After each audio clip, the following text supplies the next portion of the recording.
Good evening, friends and family party people. Welcome to another episode of the Rice and Bean Podcast. I am your guest host, Michael Ostalaza. I go by DJ Mike Stripes. I'm alongside my colleague this evening, Jose Rodriguez, and we have a very, very special guest. Without further ado, Dalua, Cartagena. Un placer. Gracias. Thank you for being here with us. Of course. And, The pleasure is mine. Thank you. Appreciate the invite. Thank you. I'm super excited to get a little bit in depth of your upbringings and what got you here to where you at today. Well, I really started in Puerto Rico when I was maybe 16, 17. I started doing kickboxing, and I started doing a little bit of wrestling in a school called Gabriela Mistral. And then I could have a couple of fights of kickboxing, you know. Then one of my friends that trained wrestling, he was doing jiu-jitsu, so he introduced me to his jiu-jitsu professor. So in that time, man, I got in love with jiu-jitsu. At the same time, I started fighting MMA too over there in 2000, maybe 2000 something, 3, 4. You know, I don't remember. When they how to say it, they don't count the fight, you know, they was registered. Yeah, gotcha. You fight 10 times and then you have in the record you have two fights. You know what I'm saying? But yeah, man, I started doing jiu-jitsu over there, you know. I get in love with jiu-jitsu, man. I started competing over there, and then I started doing good. So I tell my professor told me I have future in doing jiu-jitsu. So if I wanna progress, you know, in that moment we don't have too much jiu-jitsu in Puerto Rico. It was very limited. Right now we have a lot of schools, you know, it's more popular over there, you know. But back in the day we don't have too much. So he encouraged me to come to USA and start competing here, you know. And then I compete here, I like it here, you know. I guess come back to Puerto Rico here, and then now I'm here, you know, try to represent the island, you know, and be a good example for everyone over there. So that we don't have the opportunity to have a big jiu-jitsu over there, but you know, you can travel and do good in jiu-jitsu, you know what I'm saying? What team did you start with over there? I start with Flavio Bering. Flavio Bering Jiu-Jitsu, and then the Flavio Bering, my professor switched to Carson Gracie Jiu-Jitsu. I started with Carson Gracie Jiu-Jitsu. So that is the Dalua lineage then, is Carson Gracie Carson Jiu-Jitsu. Gracie, exactly. Okay, cool. Yeah. The jiu-jitsu scene at that time in Puerto Rico, you said it was small. What was that like, the scene back then? You can see maybe they have maybe 3 or 4 black belts at that time when I start, you know. And then we have maybe 3 schools in all the island. Oh wow. So now we have a lot of schools right now, and then we have a lot of people that travel, you know, over there to teach seminars and all that. That is more expanding, you know, the jiu-jitsu, you know. All of that. I was just telling Jose that I think it was yesterday actually. It's amazing how big the Puerto Rican community specifically, how big it's gotten. Yeah. Such a small time. Because I don't know, I'm gonna say 95 or you had the first UFC started and stuff. Yeah. And we was watching Royce Gracie. Mm-hmm. That was the first time I'm yo, you know, look at this guy. He's not super intimidating. Yeah, he's smaller than other guys. And I don't know, it's amazing to me to see the evolution of it, and you know, to have people like you. Thank you. From a small island. Una isla chiquita, pero. Yeah, we have heart, you know. We have waters, you know. A lot of right now we have a lot of good fighters over there, but sometimes, you know, don't have the opportunity to travel too much. So, but we have a lot of talented people over there, you know, that can do very good, man. Can do very good.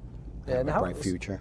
For me, I'm curious too. How's Puerto Rico taking jiu-jitsu? Because boxing, I mean, we have some of the best in the world throughout history, but jiu-jitsu wise, are they more accepting of it? Are they still let's still how to say, prioritize all that wrestling, you know, judo, you know, boxing, you know, all that. Jiu-jitsu is getting bigger, but it's not the government is gonna try to help the athletes, you know. Gotcha. So the athletes have to have a normal job, work to pay his ticket to travel to compete. Self-fund their career. Exactly. Yeah, I understand. I mean, that's most jiu-jitsu athletes, I think, even in the U.S. I think the top is probably doing pretty well. But yeah. yeah, I think jiu-jitsu is one of those sports that you self-fund. Yeah, for sure. now, For sure. Until unless you. It one seems of those like big like guys. UFC, BJJ seems like they're starting to change those things. Yeah. ADCC, IBJF. I think they're starting to pay and sponsor athletes. So hopefully that dynamic is shifting. Yeah, right. So yeah, back in the day, like you have to work, save your money, and compete until like you compete and you make your own name. Then that when they come the sponsor, they can help you to pay the ticket, the hotel, food, and all that. But you have to invest money. Like every competition, like just traveling, hotel, food, inscription. So that you get like maybe like sometimes $1,500, $2,000. Depends when you're gonna fly, all that. And a medal. And then you Don't get a forget the medal. medal. And then, you get a 99 medal. cents. Unless Yeah, it's right. Naga, then maybe you get a sword. Yeah. So when did you decide to venture off and like start opening your new school? Because I think we talked a little bit yesterday. You have a newer school in Yes. Austin, Texas. No, I have my school. I opened my school in 2021 after the pandemic. So I just have to, I don't have. That's what I'm doing for a living. I was just doing jiu-jitsu, teaching and training and competing. So I have to get 3 jobs, man. So in the pandemic, I was working in FedEx from 2:30 in the morning to 10 a.m. Then at 12 p.m. to 5 p.m. I was working in Walmart. And then I was training at night a little bit with some friends in the garage. And then Saturday and Sunday I was working in Amazon from 7:30 a.m. to 6:30 p.m. So that I can save some money. Yeah. And then when the pandemic's like everyone, I really like some money saved to buy mats and I have some months for the rent. But the good thing is like I already have the phone numbers of some of my students. So when I opened, it wasn't hard because I don't have any student. I still have like a 15, 20 students that come to start training with me. It wasn't too hard, I still working in FedEx during the day, and then like I start teaching, and I left the other 2 jobs. So it was only 1 job, and then was trying to balance Trying to balance, yeah. That's crazy how jiu-jitsu has that effect. Like you'll do anything, you work however Yeah. many jobs you need to just to get in here Just and to train get a little there. bit. Yeah, Man. it's crazy. So see, party people, it can be done. It might take 3, 4 jobs, but it could be done. Just stay strong, That's the jiu-jitsu Before we hustle. go any further, excuse me, I didn't mean to interrupt you. We have a little bit of bittersweet news. We have assassinated Alan, and we have hijacked his podcast. But the good news is he'll be back tomorrow at 9 a.m. and shout out to you, Alan. We love you, man. We miss you. Yeah, you couldn't be here unfortunately. So it's all beans today, no rice. Yes. We're nice and represented here. Now, how's the competition scene in Puerto Rico? That's what I've always been curious about. That, like, does ADCC, BJF, do they make it down there at all? No, or not man. yet? Right now, the only competition that traveled from here, from USA to over there, was AGF.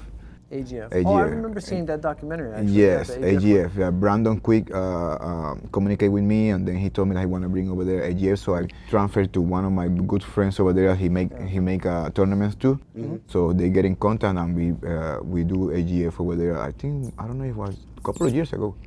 That we do AGF over there, but majority of the time all the competitions are locals. Like local competition that they do it's over just there. being put on by Yes. yeah. For That's local awesome. people. Yeah. That's awesome. Yeah. Nice. So what's the top one down there currently? If you had to pick like whoever's kind of. Well, we have couple. They have Copa Boricua that BJJ Boricua do. BJJ Boricua. My friend Moreno, he do jiu-jitsu from Puerto Rico. They do, they have a federation and everything. Oh, that's they, nice. Yeah, they So made governed, they made a federation from jiu-jitsu from Puerto Rico. They trying to do it better, to support the sport over there, because if they don't do it, like no one's gonna do it, Right. Yeah. Again, self-funded. Yeah. Well, It's a small community, so they Yeah. all just do I it was all go- together. as I say, that's probably just Puerto Rico in general. Yeah. You know how it is. Isn't it That's funny, like, probably- self-funded over there in Yeah. general. Yeah. probably somebody's uncle will be like, hey, mira, Juan, vamos pa acá, you know, let's do a little thing together, you know? Oh yeah. I mean, that's the way to do it, man. That's really cool. It's good to hear it's spreading a little bit in the islands. Are the colleges getting involved at all down there? With jiu-jitsu? No, not much, man. Like the college is still like judo and wrestling. You know, they still like the Olympic games. You know, like the Gotcha. Olympic sports. I'm expecting that one down there because I see it here. We just went to a Naga tournament recently and seeing like Harvard Jiu-Jitsu Club, you know, which is pretty cool to see. It's like spreading out to the colleges, and I know some schools are interested in picking it up now. That's cool. It's pretty cool. It's funny that you mentioned colleges because so I work in a college. My regular job, my regular 9 to 5 is at Brandeis University. Shout out Brandeis. I hear some kids sometimes like, yo, you know, like we trying to like set up a jiu-jitsu program, jiu-jitsu wrestling. Obviously it hasn't gotten big enough, but it's very interesting that colleges nowadays have like their own teams and stuff. That's pretty dope, actually. Yeah, it was cool to see. Like I said, I'm interested on that one because, you know, college rivalries are already a thing. So it'd be fun for the build-up. They all start doing jiu-jitsu. And it's good for the sport overall, the more people that do it. The more exposure, Yeah. Texas, that's where your gym is at. The jiu-jitsu scene down there is a little crazy. We have some friends in Texas. Yeah, you know. man. Jiu-jitsu is growing over there like super good. Man. Yeah. Now, how's the area you're in? Pretty busy? Saturated Yes. with jiu-jitsu? The good thing that I have my both of the gym that I have over there. One is in New Braunfels, that is about like 35 minutes to San Antonio. They have a good jiu-jitsu over there. Yeah. And then I have like 45 minutes to Austin. Oh, okay. So I'm in the middle. Oh, nice. And then I have one in New Braunfels and the other one 20 minutes next to New Braunfels is San Marcos. So and it's a college area. Gotcha. So I have in New Braunfels and San Marcos, you know, Good. and then like a lot of people come to train, you know, like it's very open to everyone. We have a lot of college wrestlers over there, you know, like that's so nice. so we have good kids that, you know, like they have a good potential, you know, they have background in wrestling, so they have a good potential, you know. Yeah. Man, Gene, it's people like you, man, that like give people like me hope. That the fact that like you basically started from nothing and you have like multiple schools and you decided to leave like this small island to venture off and follow your dream, and like here you are, like these past couple days interacting with you and learning from you has been like an experience. It's been a blessing to me. Thank you, appreciate it. I feel Appreciate it. super honored. Thank you. And I was mentioning to you, the reason being is like you're more my size. I'm usually rolling around with bigger guys. Yes. But talk a little bit about your style, because it seems, and I noticed it earlier, where I noticed that you literally clamp up to a limb and like just break down that limb and to advance your positioning and instill your technique. Yeah, like always being a small guy, you know, and then my training partners will be always bigger, that I can use his strength with my partners, you know. I have to develop like use technique, you know. What I like to do is, you know, like make you feel like trick you, you know, getting one position that make you move to your right, so you move to your left, and that I want you to move to your left, so set up the position, you know. And I like to, and being small, I like to get in a position that I can make it like a little ball myself, you know, shell, like exactly. So being a small guy, I developed it to how to break the balance of the person. I try to disbalance, because the people say like, oh, a sweep, oh, this sweep, you know, oh, this is sweep, this technique is always sweep. Sweep is just get out the person on the balance and trip him to be in the top. You know what I'm saying? So I don't know how to explain it, man. Like I just try to create my own game, man. Like I don't think that's the thing. Like I don't think, man. I just let my body flow. Yeah. You know, I just let my body, you know, a reaction. I just react. Rolling with you earlier, I definitely got that sense. You mentioned that you're baiting. At the whole time that I was rolling with you, I knew this was gonna happen, and sure enough, I went left when I should have went right, and I was caught in the triangle. And it happened very quick. But man, the way you move, and it's art in motion, man. Thank you, appreciate it, brother. I genuinely enjoy that. I Appreciate genuinely enjoy that. Yeah. Yeah, It's fun. I'd man. love to have It's you. like like I said, I like to surf, man. I like to surf in the in the jiu-jitsu, you know, because like I told my student, if you you just think, oh, I want to do this, I want to do this, you know, like you force the technique, you know. When you just flow and then when you just let your body feel what have to be do, your game is gonna change completely, you know, because you're not forcing the game that you want to do. You just follow the game that your body want to do. Yeah. You know what I'm saying? It's funny that you just mentioned that, and when I was rolling, I'm sorry I keep going back to No, this go roll. ahead. First of all, it was the highlight of my life. Okay. Thank you.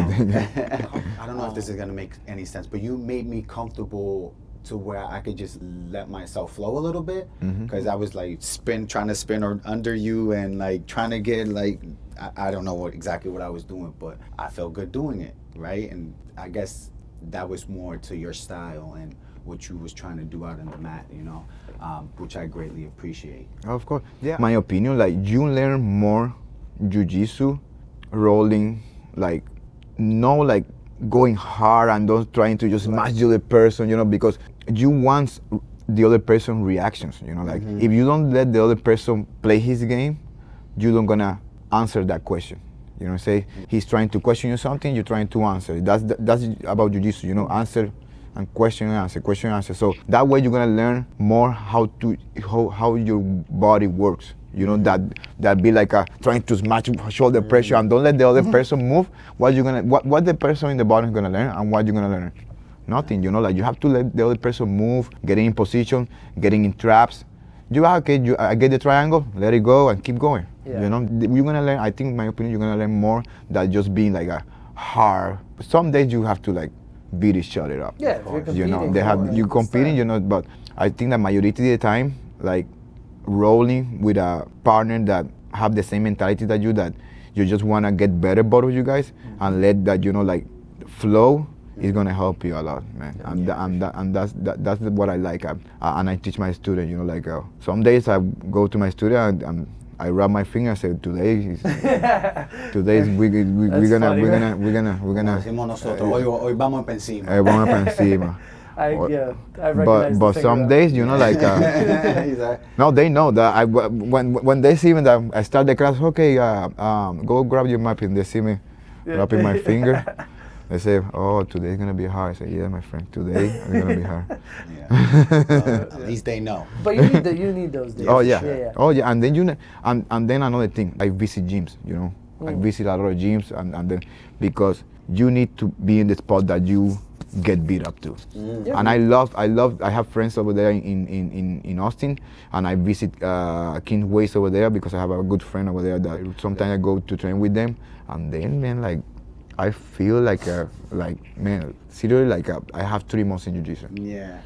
But we need that, you know. We need, like, you don't have to be like I go to my gym and I beat up my students. What are gonna get up from that? So I have to go to other gyms when I know the person that's over there, they're better than me and they're gonna push me and they're gonna beat me off. So that way I learn too. Yeah. And that's what sets good coaches from great ones. Yeah. Because what he's saying is, not only does he put his students through the mud, but he goes to other gyms to get beat up. Yep.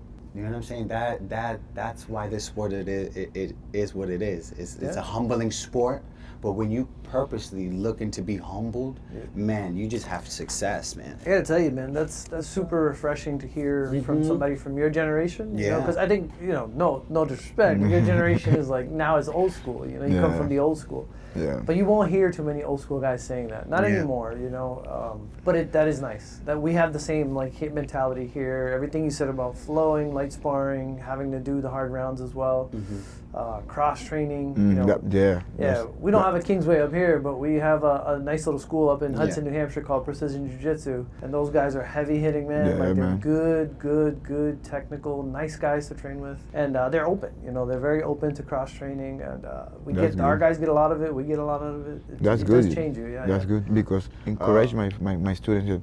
Go train. Go to the open, man. Go over there. You know, That's go over there. Beautiful. That's amazing. I told them, hey, I don't know everything. You know, whatever you learn over there, teach me, please. Yeah. He does the same I said thing. the same Yeah, thing. man. You know, like I don't That's know so everything. funny. You know, Go like check these guys out. Yeah, he's man, you know, always like- igual.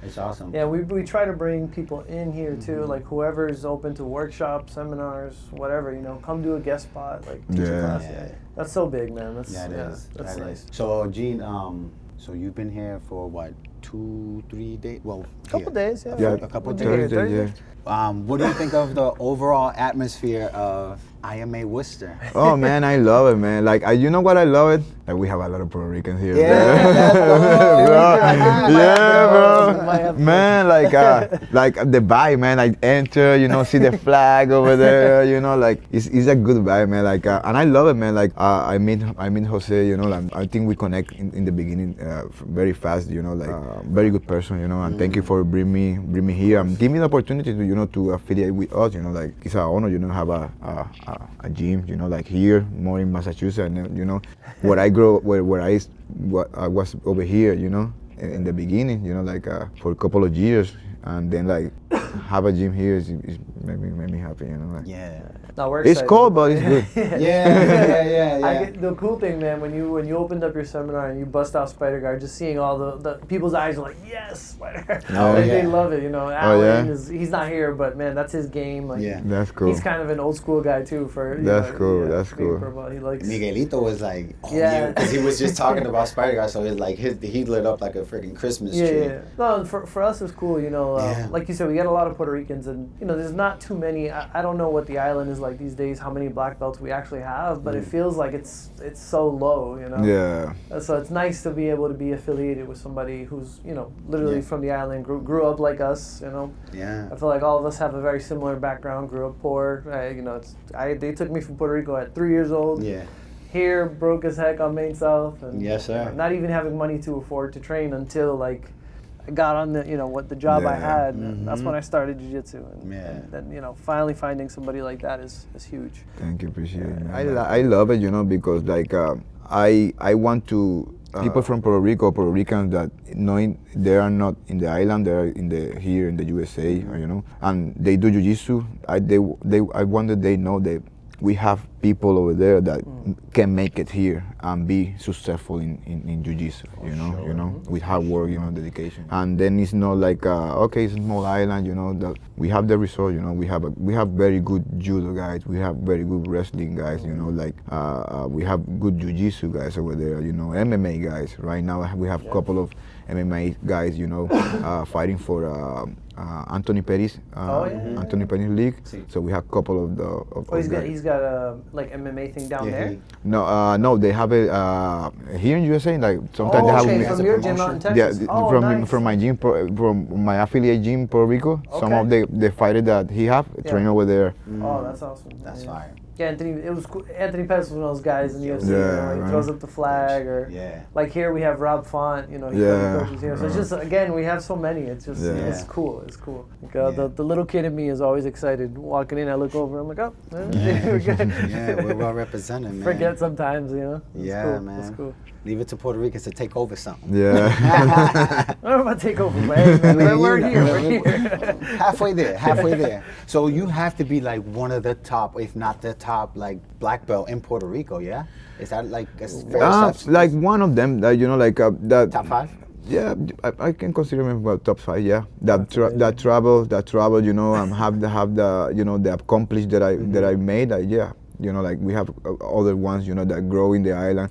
We have some Puerto Rican that not grow in the island, but born and raised and grow in the island. I think like I one of the top ones. Yeah. Right now in the old generation. Right now we have a couple of kids that like put in the name, over there. But in my generation, old school, like yeah. Yeah, you paved the way. You're one of the ones that paved the way for sure.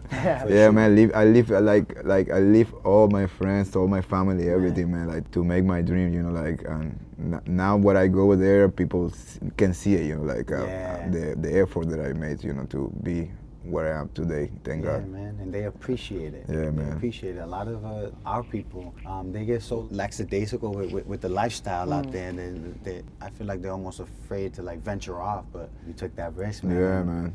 With that risk, you got rewarded. Thank God, man. And here we are today. I agree, man. Like I said, it's exciting. It is Very, exciting. Very, very. For It me, is. especially, like it's super exciting. So Thank you. Appreciate I'm it. looking forward to the affiliate and seeing where it goes and Yeah, kind of man. how we work together, get each other, skills up.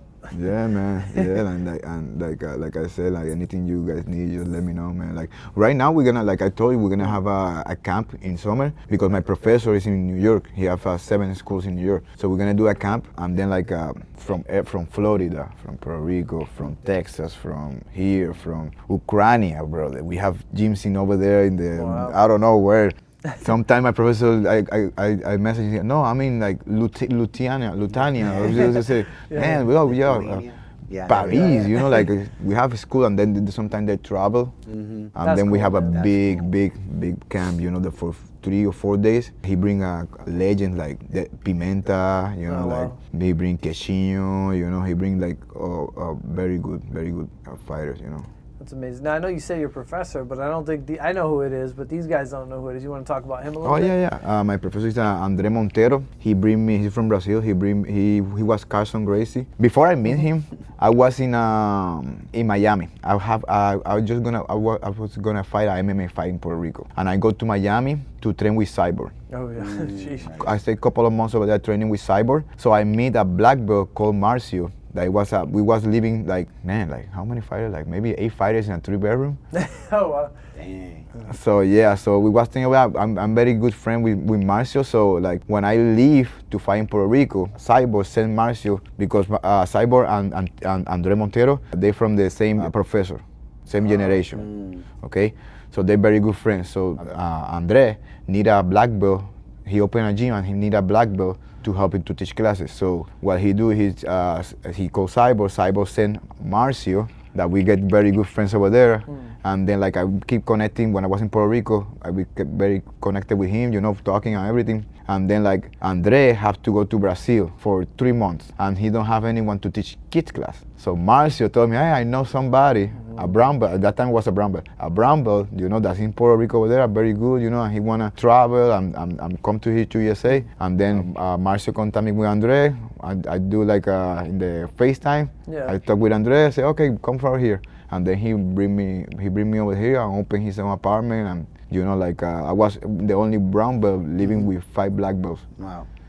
And man, I was getting beat up. Like, beat up, I was just every, gonna bro. say. Like, I'm gonna be honest to you. Like I was 3 months. Then when he come back, he told me, you can stay. Man, I was thinking, I said, I stay, I could come back, man, because I'm like beat up, bro. Like they take me like sometimes we was used to train like 3 times a day. After the 3rd week, sometimes, bro, I'm gonna be honest, they wake me up at 9 a.m. and say, oh, I feel sick, man. I just want to train. They get beat up, man. Like I don't want to get beat up, man. Like it was that, but at the same time, man, like I was doing super fight with black belts. I was beating black belt when I was a brown belt because the level that they beating me up all the time. So With names like that. made me much better, man. Yeah, of course. Man, that's awesome.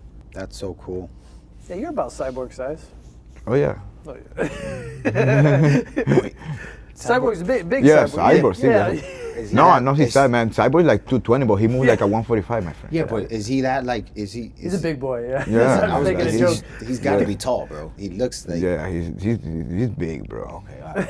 And on TV, Maybe he like looks a giant. maybe dog. like a 6'2", 220. Yeah. Okay, that you sounds know, about right. 200. Yeah. There's a 30. funny, Jesus. there's a funny picture of a mutual friend of ours, Arturo, just getting smash passed by Cyborg. So it's Oh, hilarious. God. Yeah, man. Like it was a good experience, man. Good experience. I learned a lot. I learned a lot. You know, being with all these black belts beat me up. You know, but teach me at the same time. You know. Then I just decided to stay here, man. He gave me a job teaching. In that time I was fighting MMA, so he gave me a job to help him with the classes and he put me to teach MMA 2 times a week. So that way I don't have to pay rent. I don't have to pay food. You know, so.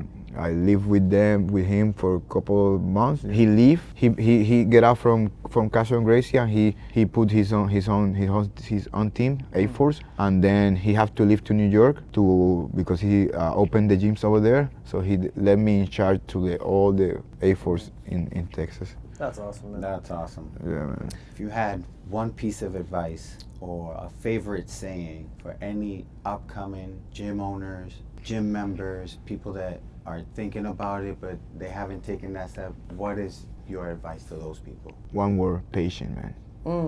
Patient. Amen Too to much, that, too brother. much people don't have patience, That's true. that's why that's why they quit. That's why they get close gyms. You know, patience, man. Patience in just not jiu-jitsu in life is gonna give you that perseverance and patience. You know, I always been patient. You know, some ups, downs. You're always gonna go down. You're gonna go up. You're gonna be here. You're gonna go down. So you have to be patient, man. Your time is gonna come. If you put the work and you sacrifice for what you want. Maybe you don't get it in 1 month, maybe you don't get it in 1 year, maybe you don't get it in 2 years. But if you keep that formula, scientific formula that put the work over there, it's gonna come. What you think is what you're gonna get. That's true. So manifesting. Exactly, So, my you know, friend. Think success, you'll get success. No, I that's very understand true. When I was in Puerto Rico and before I left Puerto Rico, I said I told a lot of people, you know, friends, you know, I'm gonna leave Puerto Rico. I'm gonna go. I was a brown belt still. I'm gonna go to USA. I'm gonna get my black belt. I'm gonna try to be a world champion or Pan American champion. I wanna have my own gym. And people like, oh man, you don't speak too much English. I said, don't worry, man. I'm gonna work hard for that. Yeah. I have a lot of achievements. You know, I'm world champion. I'm a 2-time silver medalist, worlds. I'm Pan American champion. You know, and I have another accomplished. You know, but I get my black belt. I compete. I was ranked in 2013. In 2013 and 14, I was ranked number 3 no gi in the world, Wow. and number 8 in gi in my weight category, light feather. Which is insane because your weight category is light. Yeah. Yeah. The lighter, Light the harder feather. the division. Yeah. The more people in there too. So that's impressive, man. Those guys got to be moving like Super Saiyans, bro. Man, Yeah, like, did you see him move? He moves fast. I was there. I was there. Oh, that raises a good question though. What do you prefer, gi or no gi? man, like, being honest to you, that's a good question. You know why? Because now that I'm getting older, I prefer gi because I can slow the pace. Yeah.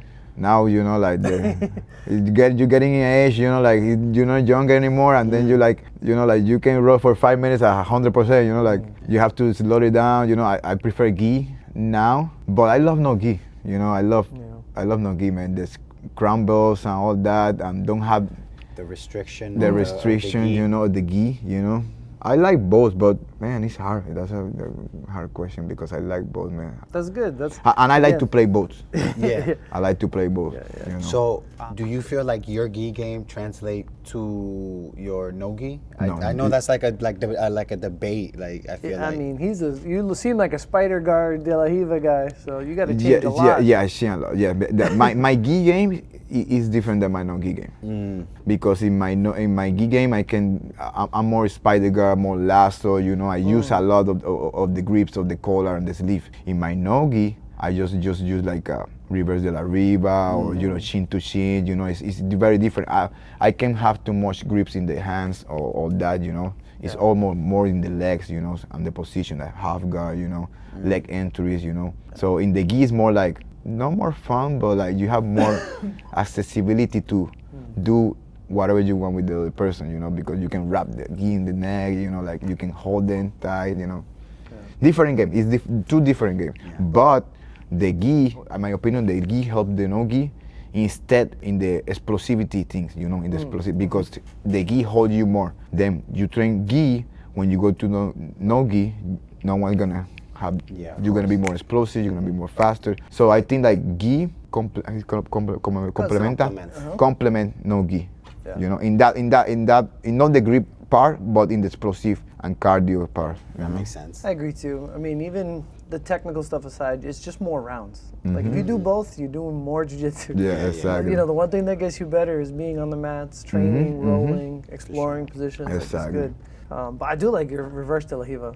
Oh, you I'm like it? my brain is like, I gotta go to Texas now. Yeah, I gotta go train. yeah, bro. I want to learn that. So. It was one time I was playing a lot reverse de la riva, and then I changed a little bit because I was competing and people know what I was gonna do, so I have to start changing my game. That's gonna be kind of weird when like people are starting to pick up your game, Yeah. and so like you have to almost kind of like be more technical and It's be more. different. Gave away a wide. secret. Yeah, right. It's not a secret. You go cross train. Uh-huh. People in the Yeah. gym will know your game, and then Yeah. the real test is does it work somewhere Exactly. else? You know, even if you're not like I don't think you have to compete to be somebody in jiu-jitsu, right? It's good. You should compete to test yourself. But going to other schools is like it's such an honor for like when schools will have you. Yeah. Just because it's so good. Like you get to explore. Every school seems to have a different style, different game. Even when the positions are similar. Like an armbar here is not the same as an armbar there. exactly. You would think it is, Yeah. but every school has this little detail or this Detail, little thing yeah. to change. Yeah. It's nice. Yeah. That was cool to see from your seminar. The little details. Yeah. Oh, Yo, Yeah, there were some things there, like even in the homoplata, you gave a little detail, and I could see like all the brown belts and the black belts. Like, oh, that's new. I haven't seen that. Yeah, like, I'm very. I like details because, like I say, I can use strength. So for me, technique is very important. So I need to have the details of a good technique. You know, like I have one of my friends, like he always told me, like when I was a more younger, you know, I think I was a purple belt, blue belt. He told me like, you wanna learn a good jiu-jitsu, learn for a small person and a woman. That's crazy. You So always they tell said me the that. same thing. You always tell me that. You always tell me that. Because That's wild. we don't have the strength of the bigger people we Of have, course. you know. Yeah. So we have to develop technique. You know Cayoterra? Look Cayoterra. Cayoterra is a small person, man. I got Mikey Musumeci. Yeah, Yeah. yeah. All those guys. 135, 136. Yeah. Would you be interested in a Mikey Musumeci super fight? Oh man, I'm too Come up for on, that. dude. Right here, I'm too right up here, for right that, now. man.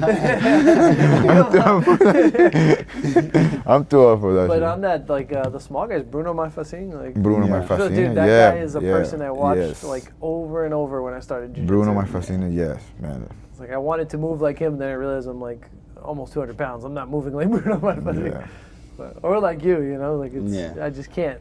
I try. Would you be interested in a super fight with one of these like old school killers? Old school skills? Yeah, like these guys that he's Are you mentioning. still competing at Are all? you or- still- No, like my last fight was in 2000, I think it was 23. That I fought in high rollers. Okay. Is that flying armbar you threw? Yeah, That was fire. yeah. I've seen a couple of you like just flying in the air. I'm like, oh. okay. It was like and it's funny because the story of that was I used to supposed to fight Barry Yoshida that day, and then like I was in the plane, and then like I get out from the plane and I have a message for this guy, Ten Planet. He fought UFC, you know, and he won a couple of days. He's open, and he fought. I think it was Remember the WEC. WEC. Oh, okay. I forgot his name, but whatever. So I see him in my Instagram, a message from him is thank you for accept the fight. I said, accept the fight. I said like I get out from the plane and I call the promoter. I say, hey, what happened? This guy like messaged me like you know like this. I say, oh yeah, like Barry Yoshida can come, like he's sick, so we put you another person to fight. And I say, well, I'm here, okay. You know, he gonna make the weight. The fight is supposed to be in 140, and I was dropping 150. So funny, like when I get to the ring, you know, like the guy's bigger than me, man, bigger than me. And I said, man, okay. And then like the other thing what they were saying like was 6 minutes. When the commentator said, we have the match for 10 minutes. Jesus Christ, 10 minutes. Surprise. 10 minutes, man. I tell my colleagues, man, I need to finish this fight fast. I don't gonna lead to 10 minutes fighting, you know. The fight was 52 seconds, so like I think like he was a good wrestler. He was a freestyle, 2 times a freestyle champion, but it was in a gi. So he take me down, but when he take me down, I make my grips in the collar and the sleeve. And what I did, I just pull and go to omoplata. Now when he posted up, I switched it to a triangle. And then he lifted him up because I'm used to it. You can slam. Yeah. I go with him and I close the triangle and I start squeezing. I hear him talking with the referee and telling him that thumbs up to the referee. And then I have the triangle. I look the referee and the referee go to his knee and say, "Yes, you can slam." And I say, Oh no. "Bro, that was a split of second. That my mind was like, or I let it go the triangle and come back to my feet, or I take the slam like a fucking man, you know." And then, but I say like, man, if I take the slam, I'm gonna hit my head. And then the other thing, like, people grab all the fun. Oh, they thought they were gonna see the slam. Man, I said, man, I can be a highlight, man. I can be a highlight, be like a highlight, you know, in high rollers. What I did, I just grab my hand and go under the armpit, and I clutch his armpit. And then when he's going to slam me, he jumped up to slam me. What I did, when I was getting to the mat, I just slapped the mat and break the fall. Then he get more tight. I put him more tight, so he gonna pick me up again. So I bring my hand under his leg, so he can pick me up. And then I can finish the triangle. The triangle. Yeah. So you ended up eating the slam, huh? Yeah, bro. Like, no, but I have to tell you, like, I spent like almost 2 months with my shoulder that I fucked up, bro. Yeah, I can imagine. Jeez. That's the scary part about guard work. A true testament to the heart of a Boricua. Yeah, bro. See, it's funny because like I watched the video, and the commentary was Stefan Bonner. Oh wow. Bonner. Yeah. He died, you know. Yeah. He was saying, "Whoa, we have this old guy with white hair in his beard beating up young kids." I said, "Jesus Christ, man!" Like, that's funny. Right? Hey, got the job done, right? yeah, right. 52 seconds. Yeah. Go home. Old and everything. Is that's your last competition? Yeah, that was my last competition. Yeah. Nice. Yeah, like no, I fought last year ADCC Dallas. You went and did the Open or trial? At the Open. I get third place, you know, in the Open. Wow. Man. Yeah. You know, master, but. Yeah. Hey, man. Look, Jiu-Jitsu has the division for a reason. Yeah, right. Yeah, right. I know we get a lot of stuff, but that black belt masters is not. It's not hard, or I mean, it's not easy. I should say. Like you have like black belts like you know, that are in there or higher. It's like Arturo talks about this all the time. He gets legends in his division. Oh yeah. It's like, yeah. You can. Crazy black belt masters, you know. Oh, and it's funny because you can get like you be a first degree black belt and you get a 5-degree black belt. That's what I mean. Yeah. I think I was looking at my brackets and I'm like, oh man, there's so many good names in there. I was like, geez. It's like I was trying to hide with the old guys. I mean, I would have to cut, but like guys like JT Torres. Oh yeah, man. Yeah, Dude. I'm like, I'm not gonna beat up JT. JT would I mean, murder you me. can. Who knows? I mean, I One day don't know, we'll go man. for it. I'm not really one to underestimate anybody, not even my coaches. I feel like you guys can, you know, keep up with even the best. So, I mean, that's how I feel. I'm an old Forget man what now. I'm everybody counting on else the young feels. guys. But the easy is like go over there and have fun, you know. Try your best, you know. Like, That's right. it's about to have fun. Man, it's been a great honor to have you here, man. Thank you, I super, appreciate. Like I really fanboy appreciate it. still, Thank you, man. appreciate the invite. No, again, this was cool, and this means a lot to guys like me and him. Where, like, you know, like, I'm sure he's gonna say the same thing, and probably you're gonna say the same thing too. But you're in the living room when you're a little kid in your underwear watching Tito Trinidad or Miguel Cotto or whoever, whatever Puerto Rican, you know, all-star was up there. And it's like, it's inspiring. So like, we don't get that same thing in jiu-jitsu as often. So it's nice. Thank you, appreciate it. Really appreciate. Sure. Yeah. Do my best for the island, you know. Hell yeah. Yeah, man. We That's love you, bro. Thank you, Thank you. appreciate. Just let people know real quick how they can find you on social media. BJJ Dalua in Instagram, Jan Dalua Cartagena in Facebook. I don't know if they use Facebook anymore. I know. MySpace. That's funny. Where are your schools, man? My school is Dalua Brazilian Jiu-Jitsu in New Braunfels. You can go to daluabjj.com, and then we have San Marcos Jiu-Jitsu in San Marcos. Yes. Always welcome there, you know, with the doors open for everyone. Yeah. You got a small piece of Dalua over here now in IMA.Worcester. Let's go. With that said, thank you for tuning in. We greatly appreciate you. That's a wrap for another episode of At Rice and Bean Podcast. Arroz con habichuela, baby. Let's go. Yes. Thank you. Thank you, Mikey, for doing that. Yes. That might be the intro now.